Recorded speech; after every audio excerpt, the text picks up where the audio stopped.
Você tenciona voltar a morar nos Estados Unidos e na cidade de Orlando? Rapaz, eu não tenho muitas preocupações com o futuro, porque eu acredito muito em destino, né? Eu tenho um livro que se chama Descubra o Seu Destino, que eu falo sobre várias teorias de várias religiões, várias culturas. Por exemplo, os árabes islâmicos acreditam muito em destino, na fatalidade, Uhum. né? Eles chamam de maktub. Maktub. O que foi, vai ter que ser. Uhum. O que foi... Está escrito. Tá escrito, tinha que acontecer. Eu fui à Índia algumas vezes, estudei o hinduísmo de perto. Teve uma vez que eu fui numa cidade chamada Varanasi, que é onde nasceu o budismo. É uma capital, é a capital da espiritualidade na Índia. Passei alguns dias ali, eu acordava 4 horas da manhã, ia pro rio Ganges para ver o sol nascer, que era quando os maiores gurus se reuniam para dar conselhos. Eu ficava na fila para entender o que eles falavam com as pessoas. Você pagava para ser atendido. O que eles falavam com as pessoas?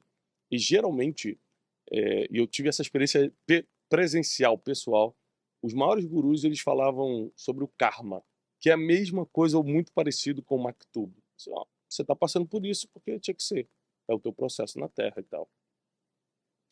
Quando você vai para a Bíblia, eu sou cristão, Sim. né, de origem evangélica, meu pai era pastor, é pastor evangélico, meu avô era pastor evangélico. Então essa é a minha origem, essa é a minha fé. E não porque eles eram, mas porque eu estudei tudo, eu vi de tudo e é o que faz mais sentido para mim. Mas eu não consegui encontrar dentro da minha religião, dentro da minha linha de fé, uma base para tudo isso Que validasse isso. que as outras religiões acreditavam. E eu, como eu sou um cara um pouco inteligente, um dos princípios da inteligência é o questionamento. Eu não posso acreditar em tudo sem questionar.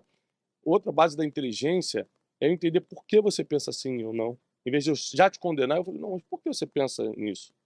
Eu tentar entender, sabe? Então eu decidi começar a me questionar, entender por que eu acredito nisso e você não, até que eu cheguei à conclusão do destino. Dentro do cristianismo, tem duas linhas sobre destino muito sérias. Aliás, isso é um assunto extremamente polêmico dentro do cristianismo, que a gente vai puxar aqui agora, do nada. Vamos lá. Né? Que é o seguinte, dois grandes homens, que foram grandes teólogos no passado, séculos atrás, Calvino, na Suíça, né? E Armínio. Um acreditava que o destino está todo escrito, ponto final, não existe nada que você possa fazer que vá mudar isso. É a vontade de Deus. Esse era Calvino. Daí vem, dentro da teologia, a linha dos calvinistas. Gente muito inteligente, geralmente são presbiterianos e tal, e tem vários líderes calvinistas no Brasil que são amigos meus, gente muito inteligente, muito estudiosa, que eu respeito demais. E tem a linha arminiana, que vai mais pro lado de quem hoje, dentro da raiz evangélica, é o pentecostal, a Assembleia de Deus e tudo. Sim. Que acredita o seguinte, não, eu formo o meu destino com as minhas decisões, o livre-arbítrio, o famoso livre-arbítrio, tá? O que eu acredito, Tiago? Eu acredito em destino. O que é o destino? É o casamento dessas duas filosofias. Eu acredito, por estar na Bíblia, que Deus escreveu todos os meus dias, ou seja, sim, meu destino está escrito, mas depois que eu tive meus filhos, eu comecei a entender o seguinte, e você que está me escutando isso, você vai ter agora, nesse momento que você está escutando isso, você vai começar a ter uma experiência por dentro agora, interior, você começar a entender porque muita coisa aconteceu ou deixou de acontecer contigo. Eu tenho 4 filhos. Eu tenho plano para todos os 4. Júlia tem 13 anos, eu tenho muitos planos para ela. Eu vejo a força que ela tem, o carisma que ela tem. Eu falei, essa menina aí facilmente pode assumir o Instituto Destiny. José tem um coração de pastor, ele quer ajudar todo mundo, ele se sensibiliza com todas as coisas. Eu vou treinar o José para ser um grande pastor. O José vai ajudar muita gente. Eu consigo dar destino, eu consigo escrever para os meus filhos o que eu sonho, o que eu desejo para eles. Mas a pergunta é... E o Joaquim, desculpa. O Joaquim, ele vai ser um grande evangelista, né? O Joaquim tem uma habilidade única de se comunicar, de se conectar com pessoas. Ele consegue tanto ser agressivo e carinhoso no mesmo dia, ou seja, ele tem variações que fala muito sobre adaptabilidade. Ele é muito adaptável. Então, e ele tem um poder de comunicação que os outros não têm, apesar de falar mal. Porque como ele morou nos Estados Unidos, aprendeu inglês, depois foi pro Brasil, ele ficou um ano sem falar, sem entender o que estava acontecendo. Então ele fala, a dicção dele é ruim, ele tem 4 aninhos só, vai fazer 5 anos esse ano, mas dá pra ver que ele foi chamado para algo assim muito grande, de falar com muita gente. Por exemplo, dos meus 4 filhos, o único que não tem vergonha de subir, se eu tô falando pra uma multidão, como a semana passada eu tava falando para 5.000 pessoas numa palestra no Rio de Janeiro, chamei ele, foi o único que subiu, todos os outros ficam com vergonha, ele sobe.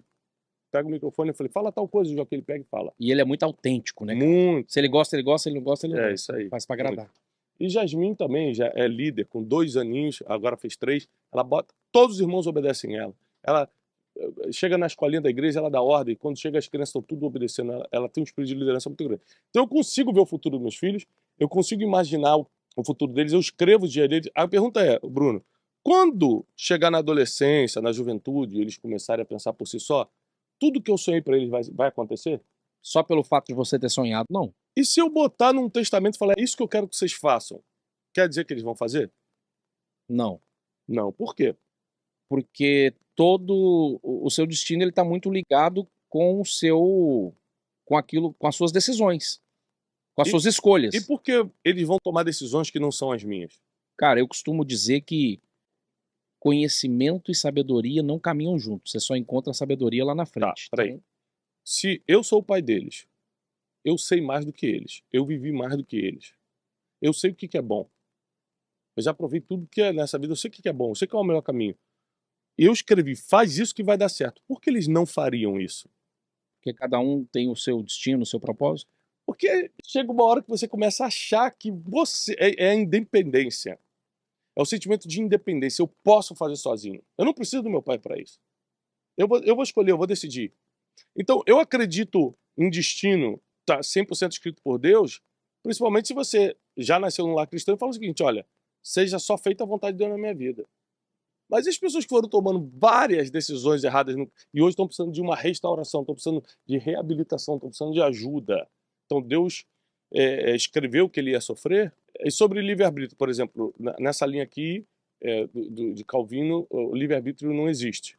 Então quer dizer que se eu quiser me jogar daqui agora, Deus que escreveu que eu ia me jogar, não foi uma decisão minha, não é minha inteligência, fala, quer saber, eu não aguento essa vida, vou me jogar, vou me matar. Então, eu acredito no conjunto dos dois, eu respeito os dois, acredito nos dois.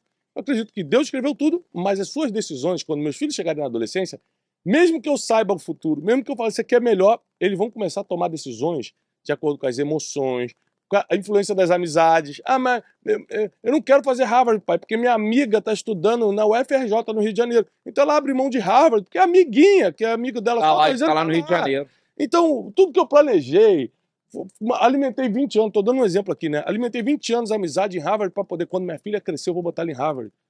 Quando ela cresce, ela fala, não, vou estudar no Rio de Janeiro, não quero ir para Harvard. Ah, por quê? Porque minha amiga lá, vou fazer veterinário, mas o que tem veterinário contigo? Ah, porque minha amiga foi.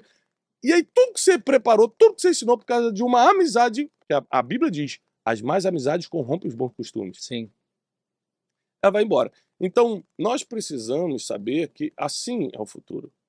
Ele é construído pelas nossas decisões, mas já está escrito por Deus. Então qual é o melhor caminho? O melhor caminho é fazer o que Jesus fez no Getsemane. Para quem não conhece essa história, faltava algumas horas para ele morrer. Ele estava no Getsemane, que era um monte de oração, um monte das oliveiras em frente à cidade de Jerusalém. Ele ajoelha e faz uma oração assim: Pai, se for possível, afasta de mim esse cálice. Se for possível. Olha que louco isso. Jesus foi mandado na Terra e ele sabia disso exclusivamente para morrer pela humanidade. Ele sabia disso. Ele sabia exatamente o que ele tinha que fazer. Na hora de fazer, Jesus, o homem mais santo, intocável, fala o seguinte: se for possível, eu não quero mais fazer. Por quê? Ah, porque eu não quero, tô com medo, eu acho que é muita pressão, a gente não sabe por quê. Mas ele chegou e falou: não quero. Se for possível. Aí ele muda o jogo nessa segunda parte. Fala, mas contudo, não seja como eu quero, porque como ele quer, era para sair fora.